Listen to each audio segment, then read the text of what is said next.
Assalamu alaikum wa rahmatullahi wa barakatuhu. Jazakallah, and thank you for joining us again with the Islamic Institute of Toronto's Resilient Hour.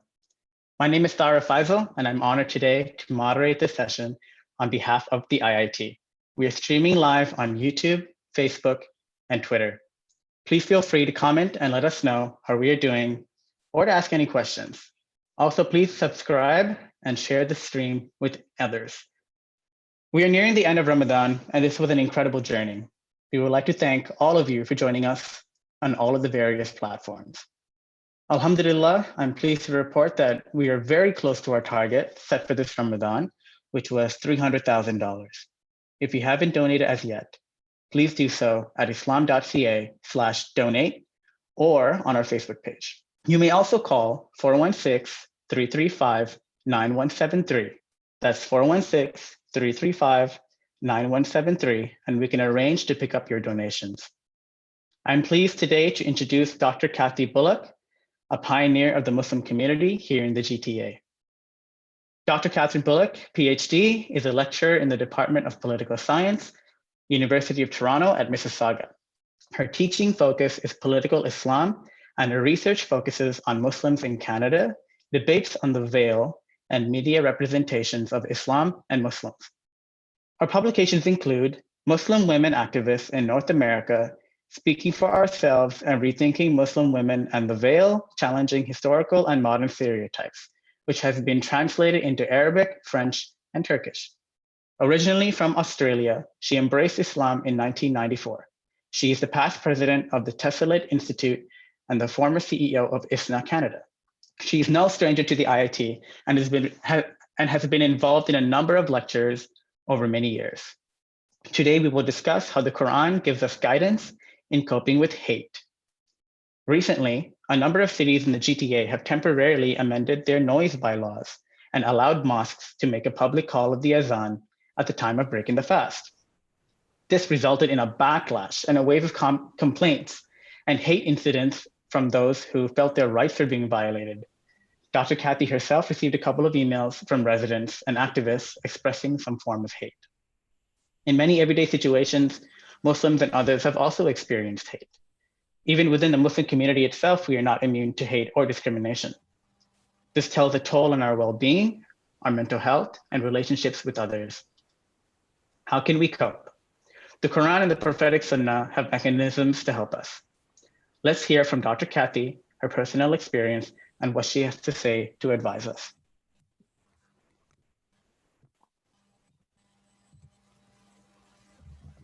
Good evening, everyone. Assalamu alaikum. Thank you so much for having me. It's a real pleasure. It's a real pleasure to be invited to be part of the IIT community. As you said in your introduction, Brother Tharif, I've been invited over the years to come, always received a warm welcome from the IIT community. So it's really lovely to be here with you tonight. So how would you like to give a small introduction, maybe a bit more in depth, and then we can get on with the discussion session? Sure. I had just some introductory remarks. I wanted to just talk about why I thought this was an important topic. And then I have 6 things from the Quran and Sunnah that I personally find helpful in dealing with these issues that I wanted to share. So either we'll share them in the discussion or I can mention them briefly and then we can discuss them more, inshallah. Sure. So when I heard that you were doing the Resilient Hour, I just thought that was such a wonderful title, a wonderful concept, a wonderful theme. And I was thinking about, how I could contribute positively to this theme. Resilience is about being able to get back up after having been knocked down, or to kind of take the blows, as they say. And right now, as I'm sure you're aware, Muslims are really receiving a lot of blows in Canada and around the world. So resilience is how do we be resilient to those kinds of blows, like the hate that we're receiving? And I don't think that the community actually really addresses this enough. I don't think we have enough conversations about it in public forums. Of course, when we get together with our friends, we'll say, oh yeah, such and such happened to me, or so and so, this happened to my friend. But I don't think there's enough being focused on public conversations to help us all through this. I have my own personal manual, I guess, that I've developed over the years, which I'm going to try to share tonight. But I'm really hoping that tonight will be just the beginning of wider conversations that many people will start contributing to. I myself received a couple of hate mails last week after the first Adans went public. They were very mild compared to what other people receive, but they always put in you that small, tiny feeling of discomfort. And they had been sent to my university address, which makes you feel targeted, right? You know that there's somebody out there, you're going to be on campus, who has been sending you hate mail after this issue of the public Adans. So I don't intend, I have just 5 personal tips from the Quran and Sunnah that I have developed over the years, how to handle these things. And I just want to add though, I saw Imam Yassin's wire. He talked about, in one of his talks that he did for your Resilient Hour early on, a concept in spiritual care called spiritual bypass, which is where a person is told, oh, just go and be patient, or just go and read Quran or something, as if that's going to fix the problem. A lot of people who experience hate experience it deeply traumatic. It can be deeply traumatic. So I'm not trying to say if you've experienced trauma that you should just read this verse and you'll be fine. I definitely believe in the importance of spiritual care and counseling.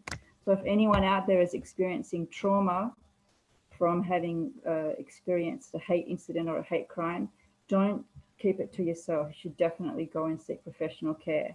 But I've found, in addition, these gems from the Quran, which after all, the Quran is the guide for Muslims. Allah subhanahu wa ta'ala gave us the Quran as to help us guide us through all aspects of life. I just wanted to share these because I think they can be useful in addition to spiritual care or counseling if needed. So I don't know if you want me to proceed or if you want to just ask some get right into the questions. We can do that. What do you want to do problem. next? Well, I have some questions here. I can run them by you. So my first question would be a bit personal. If you mentioned you had these emails, that were a bit they were riddled with hate. But the basic question here is: have you yourself experienced hate? What was your worst experience, and how did you deal with it? The worst experience I personally had, which I know isn't worse compared to what's been experienced by others in the community. It happened last year when I received some really nasty hate mail, again to my university address, and it was beyond just something nasty. It was actually classified as a hate incident, and it had happened before. And the first time it had happened, I actually had, okay, so I'm going to share this is with the world on YouTube, but I actually had a panic attack that day, which is where your heart thumps and you get sweaty palms, and I wasn't able to think or focus, and I was very like shaky all day. Even though I know in context what I experienced was quite mild, but for me it was very sort of extreme. But I didn't do anything beyond contacting a few friends, saying them, how do you cope with this? And they gave me some advice, and alhamdulillah, it passed. Then when it happened again about a year later, I decided, no, I need to do something about this, because this was really it was almost threatening. So I called campus police, and then they contacted Peel police, and I ended up putting in an incident report. And I have to confess that I was actually really nervous to do that, because I was afraid that the police officers themselves would agree with the point of view of the threat and the nasty, hateful email that I received. So there was a part of me that didn't want to do that, because I felt like I was making myself even more vulnerable. And in fact, so scholars talk about this. It's like double victimization. Victimize the first time and then victimize when you do the reporting. But alhamdulillah, the Peel police have they've had some good training on how to deal with hate crimes against Muslims. And there's one police officer there, I wish I could remember his name. He's a Muslim, who's, I think, done a lot of sensitivity training in his department. And so the police officers were very well versed in how to take the incident, how to follow up, how to treat me with respect. And it actually was quite, I was going to use the word calming, but it was reassuring. Let's say it was very reassuring. Would you like to move on to the next question? I don't know what your next question is, but go ahead. So actually, I think it's safe to say that Muslim women are way more subject to hate because of the fact that they wear the hijab, especially in these countries. What advice do you have for them? It's actually statistically demonstrated that Muslim women are the highest percentage of hate crime victims amongst Muslims. Right. And the percentages go up and down each year. I did try to find the most recent stats, but I haven't been able to. But it's probably a good 50% or even more in some areas. And that's because the scholars who research this theorize for two reasons. One is something called gendered Islamophobia, where there's an assumption that the Muslim woman is assumed to be weak and submissive and oppressed, and therefore, in the minds of a hater, an easy target. Because she's already weak and submissive, she's going to make an easy target. Right. And the second one is her visibility. So obviously, Muslim women, especially who wear headscarf or even more prominently the face veil, they stand out more. I mean, obviously people, racialized communities, you know, Black, Brown, Indigenous, they experience hate crimes as well. But it's harder to tease out if let's say a guy from Pakistan, if he's being attacked, is it because he's racialized or is it because he's Muslim? Probably both, but it's easier if it's a woman in hijab to kind of tease that out. So those are the two reasons that are theorized why women are more attacked. So in terms of some advices, one of the most important things I think is to not let it make you feel isolated. I know that there are some of the women in niqab, some of the worst things that happen to them, people actually try to run them over with car. They actually try to drive their car into them. And so some women get obviously terrified and then they basically stay home. They only go out if their husband's with them, which I think is really understandable and unfortunate. Some women decide to take off their face or their hijab completely.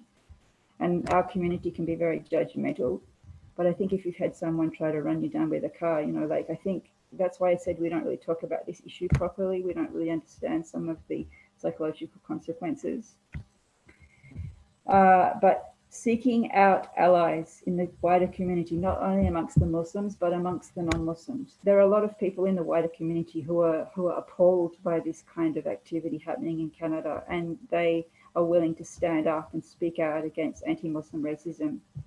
So the more a person can reach out through their networks and not to keep it to themselves, the greater strength we have, you know, that saying, strength in numbers, that can give people a greater sense of support and knowing how to stand up and keep going. And if it's truly traumatic, then seek counseling. Right.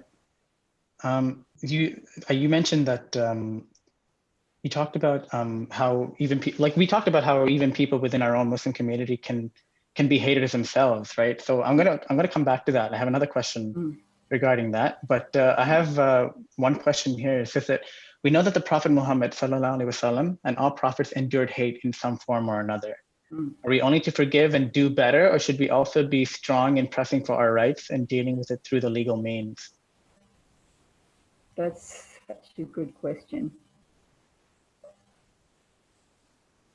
I think we know that the Prophet, peace be upon him, and the first community, I mean, they certainly experienced a wide range of hate. Everything that the Muslim communities around the world are experiencing right now, from ethnic cleansing, torture, to hate crimes versus hate incidents. and even what we call microaggressions, where you'll be walking down the street and someone will snub their nose at you or look nasty at you or say a word or go back home. Those are things that can't be prosecuted by the police. But the Muslims, they also experience that. Actually, I wanted to mention this is one of the parts of my survival manual, is that if we ever experience a hate incident or a microaggression, that we should know that the Prophet, peace be upon him, in the first community, they also experienced that. So it's not something new, it's something that's been happening to Muslims all along.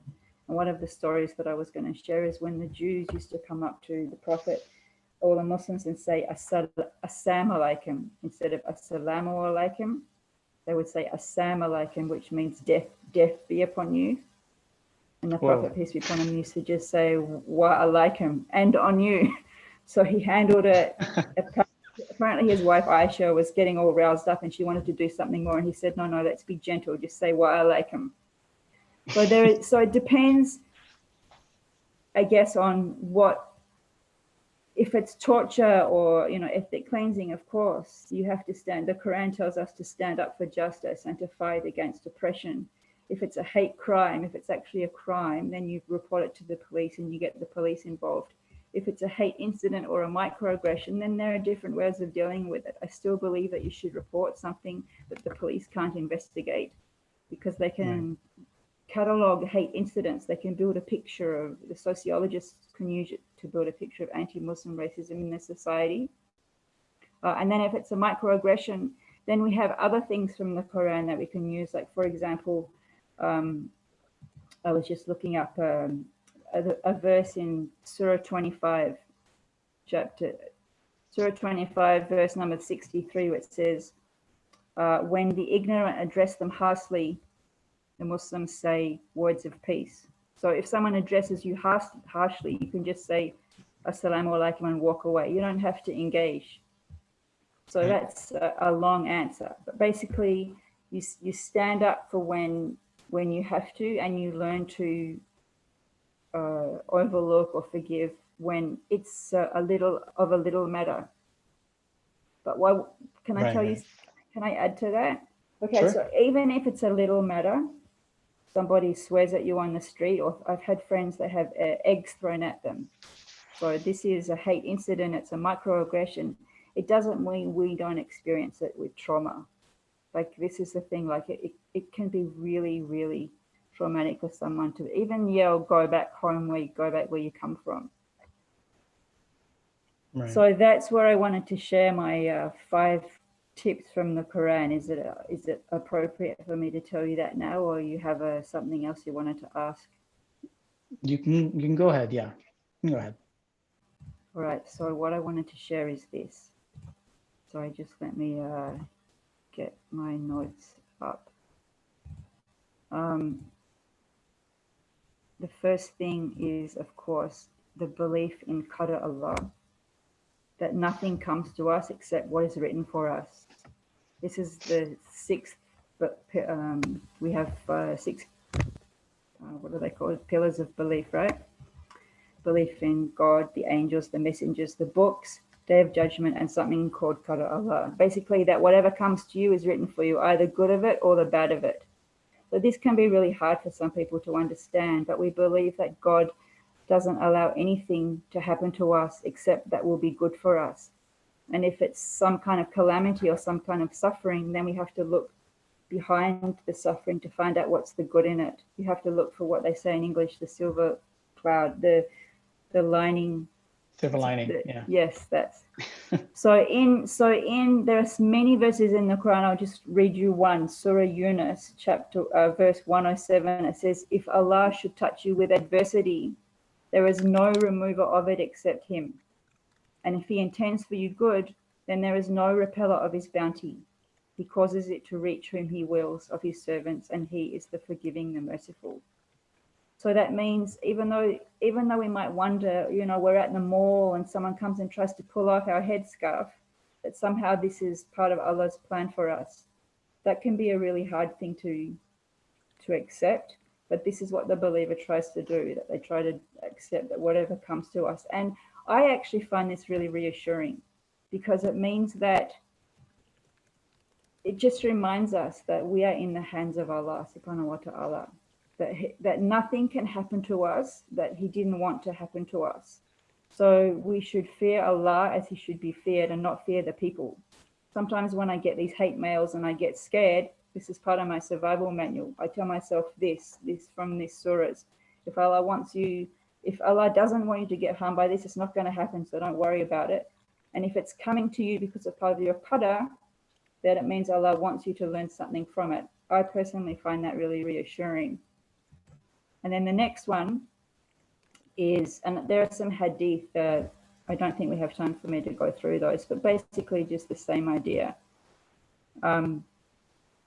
If you couple that, the idea of adversity, with the last verse of Surah Baqarah, La yukallifu Allahu nafsan illa wasaha. On no soul does Allah place a burden greater than it can bear. So this is like Allah's promise to you. I'm going to send you something. You might experience it traumatically, but whatever I'm sending you, you can handle. So I sometimes think about that as if the surah, like I'm putting on my armor, you know, my shield, my wrist armor, my chest plate, my helmet, and whatever's coming to me, I can handle it because Allah gave me the armor. That's the Surah Baqarah, is the armor. And then the third one, so all of these, like I told you, my personal survival manual over the last few years. So I've got 5 things and they all click together like this, like a jigsaw. The third one is that we have to maintain our peacefulness to ourselves. Like I had that panic attack, I told you about that when I got that hate mail. But I needed to teach myself to just like calm down. This is coming to you because Allah has written it. Nothing bad will happen if He didn't want it. And then I realized that it can make it, those kinds of things can turn you back into a hateful person. Because you start feeling revenge and hate to the people who are doing it to you, and you don't even know who they are. There's these faceless people who just send you emails. And then you go outside and you can start looking, oh, was it you who sent it? Was it you who sent it? Was it you who sent it? And I'm sure this is actually what happened to non-Muslims. I'm sure this is why they have anti-Muslim racism, because they go around and they look at the Muslims and say, oh, do you hate me like that ISIS guy? Do you hate me? So for us, we're on the flip side. But I always remember this verse in Surah Ma'idah, chapter 5, number 8, where it says, you who believe, stand up firmly for Allah as witnesses to fair dealing, and let not the hatred of others to you, make you swerve to wrong and depart from justice. Be just, for that is next to piety. So this part, in the early days when I first converted and I started wearing my headscarf, and I used to get a lot of negative comments and feedback from people around me. And I used to recite this to myself every morning when I went out to get on the subway, especially this part. Let not the hatred of others to you make you swerve to wrong and depart from justice. I wanted to make sure the hate that I was receiving didn't turn me into a hater. Right. So that's the third thing. The fourth thing is what we've all been talking about during this COVID time, which is basically the dua for calamity. And when it says in Surah Baqarah, verse 155 to 157. So if something happens to you bad, you say, Inna lillahi wa inna ilayhi raji'un. And if you say that, then Allah sends upon you blessings. So we're having major calamity right now with COVID. But these microaggressions that we face, hate incidents, hate crime, of course, these are also like calamities for us. Especially they can be experienced really as trauma. So if we learn to say, Inna lillahi wa inna ilayhi raji'un, from Allah we came and to Him we return, then we know that we can be patient in the faces of this calamity, and then Allah will send down blessings upon you. And so I've already said this, the fifth one, which is about not fearing people more than we fear Allah. You who believe fear Allah as He should be feared. In Ali Imran. So for me, and this is just something ad hoc I built up over the years, these 6 things I think that I've mentioned, and I click them together in my mind and I run them through whenever I'm faced with those kind of hate incidents. And Right, I really hope that our religious scholars and our spiritual counselors and our guidance counselors and our psychotherapists can start developing. I know there are some early attempts to develop toolkits for dealing with anti-Muslim racism. I really hope our community starts doing that on a more widespread and professional level. so there are two things that I wanted to bring forth. There was a story recently. There was this issue with a Shia girl named Aya Hachem in the UK who was killed for no apparent reason. And then there was a GoFundMe page that was set up for her, but then it was discontinued when the organizer learned that she was a Shia Muslim. Do you have any? Do you know the story? Do you have any thoughts on that? And how do we deal with hate between sects between the community, Yeah, within the that's community? really Sorry. sad. So I'm sorry, I wasn't aware of that, but are you saying that it was like a Sunni Muslim who shut it down after finding out that it was a Shia? Is that what you're saying? What I'm assuming. Yeah, I believe so. I think that's really sad. I mean, we're first of all brothers and sisters in humanity. The Quran said in Surah Nisa, we created, O humanity, we created you from a single soul, and from that soul created its mate of like nature, and from those two created the countless thousands. So, when we go to interfaith events, we say eventually at some level we're all cousins because we all had Adam and Eve, may Allah be pleased with them, as our parents, our great whatever parents.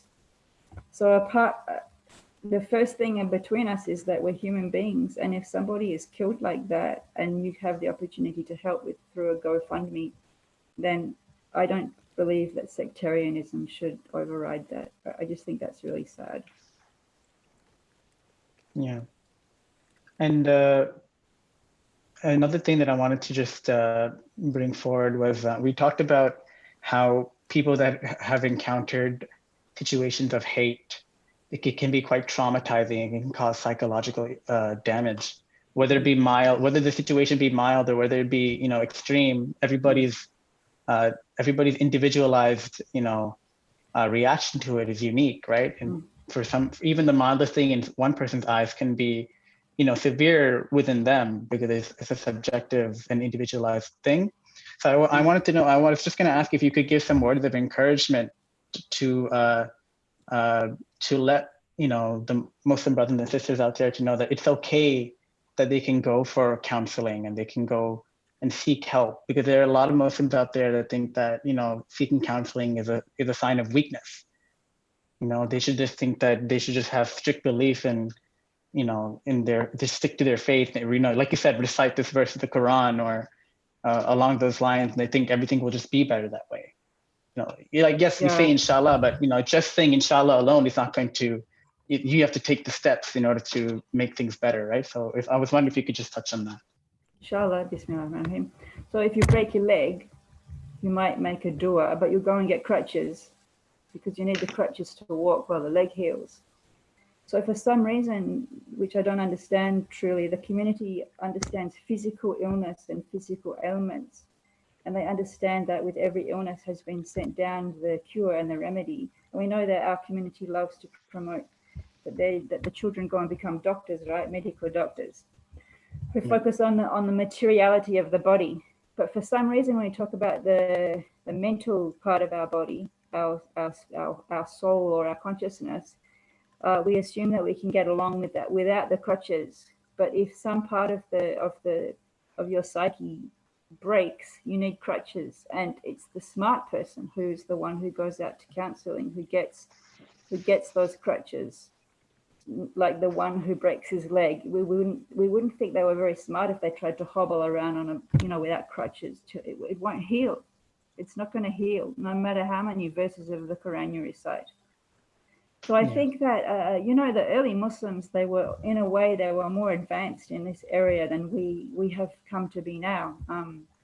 When they were developing what were called the Maqasid al-Sharia, the five basic rights or elements that needed to sustain life, One of them was called aql, meaning like the intellect. So they had an understanding of the importance of mental health.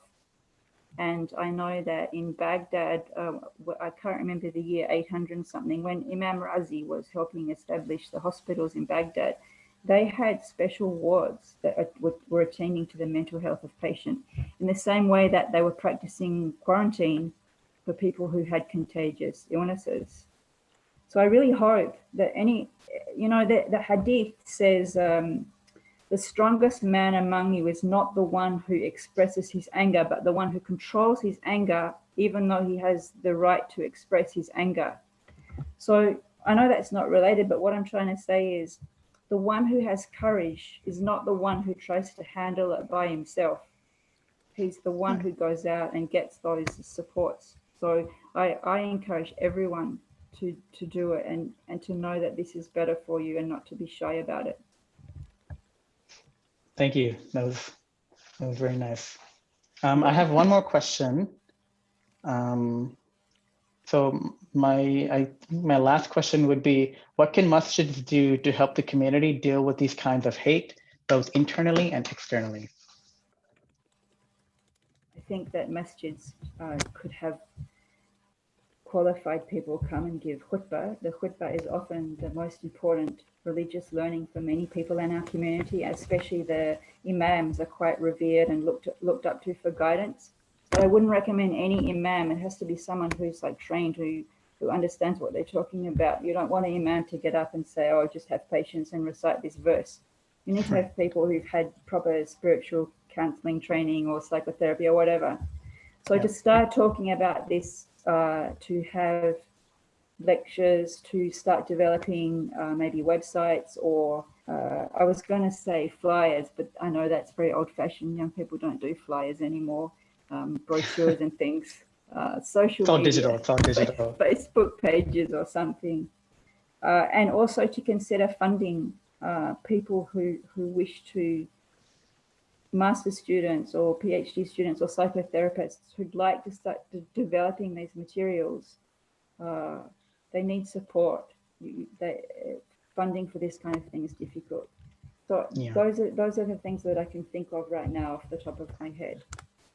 And hopefully this will like encourage a lot of young people to, enter this type of field where they can tap into both the religious aspect of it and the psychological aspect of it and bring it together. Because I think we definitely need more, experts in that area, especially during these trying times. I do see a lot of, yes, you're right. And I'm very encouraged by the youth. I see quite a lot of youth stepping up to the plate in this area. So we hope that the older generation gives them the space and the platforms inside the Masjid to start sharing their expertise and their spiritual guidance and healing for us all. Yeah. Okay, I am all out of questions, unfortunately, and we're close to time. So do you have any closing remarks you'd like to give? No, I'll just say I hope everyone has a good last few days of Ramadan, inshallah, to remember us in your dua and to have a really happy Eid, and not to feel sad if you have to have Eid at home. Remember the World Health Organization has said if you stay home, you're saving a life. So Allah has said if you save a life, you save humankind. So just think of Eid as your contribution to saving humanity if you stay home. And I hope you all have a lovely day. And thank you very much for this opportunity. Thank you. Jazakallah, Dr. Kathy, for this wonderful talk. You're welcome. We have a couple of announcements to make. So this Ramadan, we've been able to be very creative and offer you online programs, even though we've not been able to gather at the IIT, unfortunately. But please check our website, islam.ca, for the list of daily programs, including the daily Quran recitations, Resilient Hour, Gems of Quranic Wisdom, our Saturday lectures, and Friday online talks during Jumu'ah time. As I mentioned, last night's program was an amazing display of the strength and resilience of our community and your willingness to support us. We're also excited to bring you our Eid program on Sunday, the 24th, from 8 to 10 a.m. with our scholars and community leaders. It will be led by Sheikh Ahmed Pikti. Again, just a reminder, it's from 8 to 10 a.m. Although this Eid will be very different, you will be able to join us in Takbirat, perform your Eid prayer in your homes, and then listen to our Eid address and program. See our page on islam.ca/Ramadan for a simple guide of how to perform the Eid prayer at home and for the program schedule. We will also be uploading a video of one of our shuyukh demonstrating how to perform the Eid prayer. I'm also really excited to announce that we will have a drive-through loot bag and sweets distribution this year. Since we cannot have a physical Eid gathering, this will be from 10:30 a.m. to 12 noon. So come on out and don't let COVID-19 dampen your Eid spirits. I do have a few more details about that just to clarify. Just give me 1 second. Regarding the drive-through, so there's a couple of just some instructions that I can give you right now. Is that you're going to be entering from the main gate of IIT, and then you're going to proceed to the back of the building. You do not exit your car because we're still following the COVID-19 rules. You're just going to roll down your window, and then you'll receive your treats, and the number of loot bags you get correspond to the number of people in the car. So make sure you fill up your car. And then you can exit as soon as you can from the north gate of IIT. And remember, you won't be able to use any washroom facilities at the IIT because of the lockdown procedure. So you're going to have to come prepared. So just keep that in mind. And also, I just want to note the following. Do not forget to pay the fitra or zakat al-fitr to be paid before the Eid prayers. It's $10 per person in a household for fitra. And fidya for those who cannot fast is also $10 per day. And lastly, IIT needs your support. Please be 1 in 1,000 believers giving only $300 for our educational programs and operations. All financial transactions can be done securely on our website, islam.ca/donate. It's 8:37 p.m. now. I'm going to ask our reciter today, who is Hafiz Omar Sayed. He will recite a portion of the Quran, and then inshallah, we'll be calling the Azan at 8:43 p.m. sharp.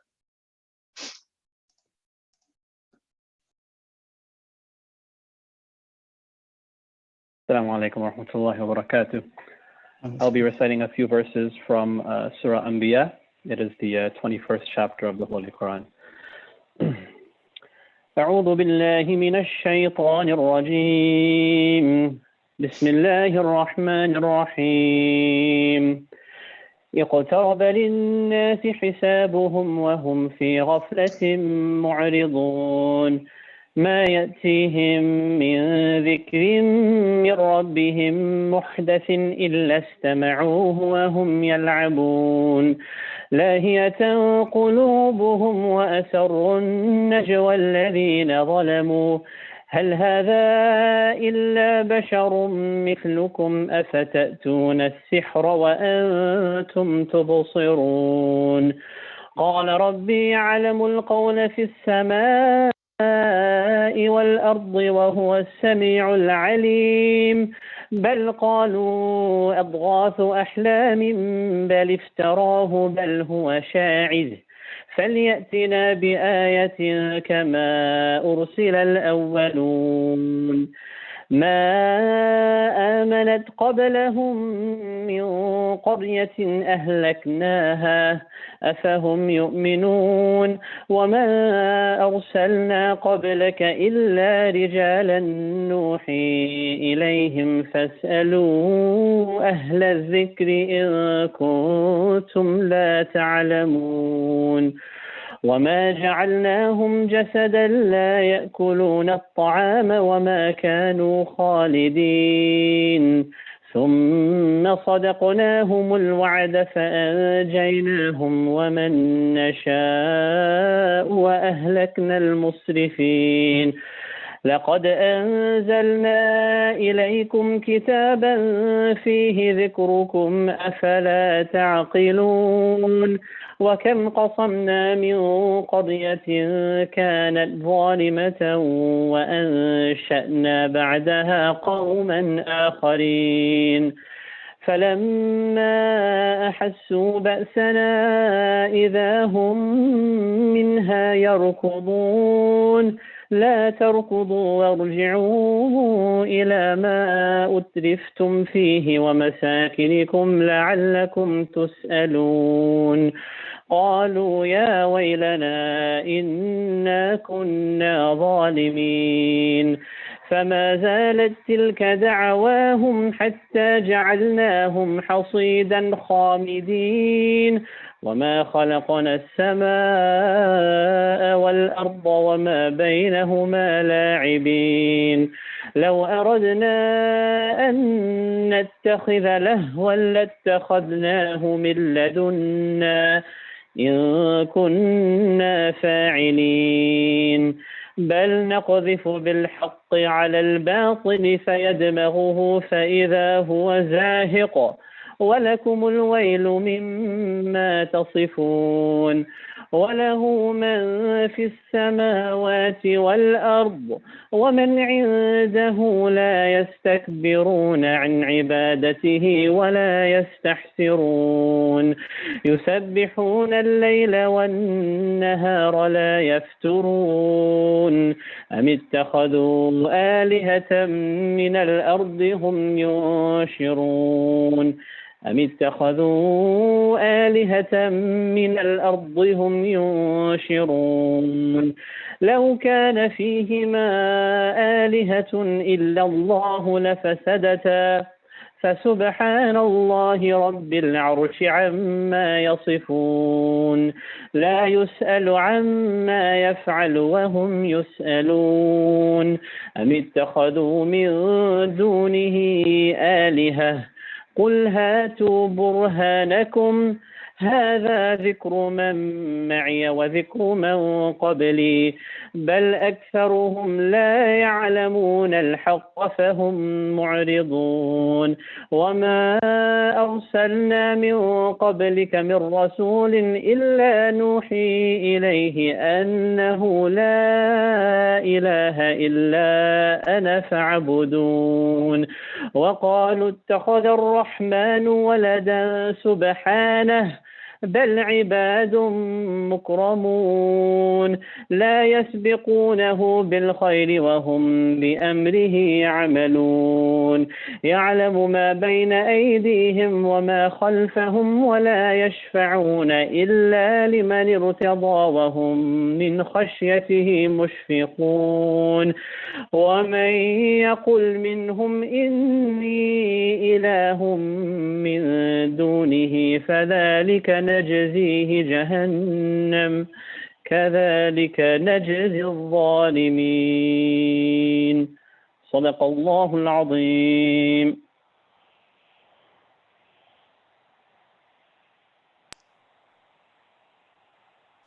Jazakallah khair, Brother Omar. It's now time for the Adan in Toronto.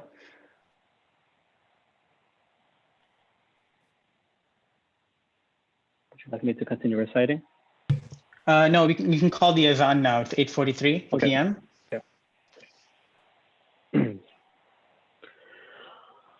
الله أكبر الله أكبر الله أكبر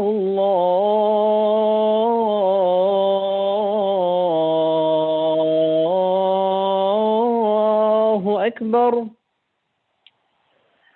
أشهد أن لا إله إلا الله. أشهد أن لا إله إلا الله. أشهد أن محمدا رسول الله. أشهد أن محمدا رسول الله.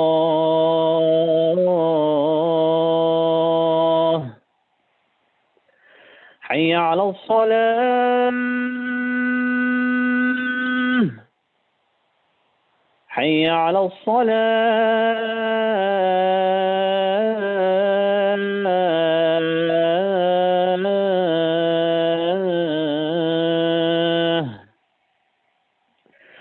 حي على الفلاح.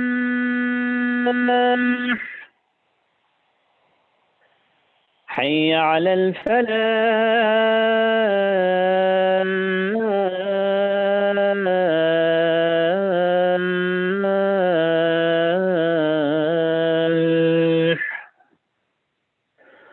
الله أكبر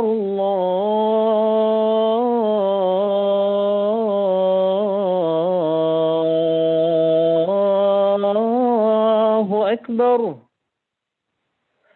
لا إله إلا الله